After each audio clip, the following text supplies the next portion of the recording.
আসসালামু আলাইকুম। এটি হচ্ছে কোহেলিয়া সেতু, যেটি বলা হয় মহেশখালীর জন্য অন্যতম। যেই সেতুটি হচ্ছে মূলত আপনারা যেটি দেখতে পাচ্ছেন, মাতারবাড়ি যে 1200 মেগাওয়াট বিদ্যুৎ প্রকল্প, এবং সে সাথে মাতারবাড়ি গভীর সমুদ্র বন্দর, এবং মহেশখালীর পশ্চিম দক্ষিণে যে দলগাটা ইউনিয়ন, এবং মহেশখালীর উত্তর পশ্চিমে যেটি মাতারবাড়ি ইউনিয়ন, এই বেশ কয়েকটি জায়গাকে সেতু বন্ধন করেছে কিন্তু এই কোহেলিয়া সেতু। আপনারা হয়তো বা জানেন, অনেকে মনে করেন কোহেলিয়া সেতুটি বদরকালী সেতু থেকে অনেকটা ছোট, তবে এটি ভুল ধারণা। এই কোহেলিয়া সেতুটি কিন্তু দৈর্ঘ্য হচ্ছে প্রায় 396 মিটার, এবং বদরকালী যে সেতুটি রয়েছে সেটির দৈর্ঘ্য হচ্ছে 354 মিটার।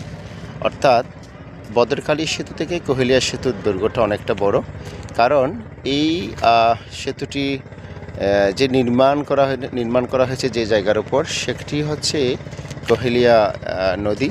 এই কোহেলিয়া নদীর উপর এক সময় এটার নাব্যতা ছিল অনেক, এবং এখানে অনেক বড় বড় ট্রলার এখানে চলাচল করত। আপনারা হয়তো বা ভিডিওতে দেখতে পাচ্ছেন একটি মাছের ট্রলার চলাচল করছে, এবং তারা তাদের গন্তব্য পিচ্ছে সাগরে মাছ ধরতে যাচ্ছে। এই হচ্ছে মহেশখালীর যে অন্যতম একটা সৌন্দর্য এই এরিয়াটি। বিশেষ করে আমরা জানি এটি হচ্ছে কোহেলিয়া নদী।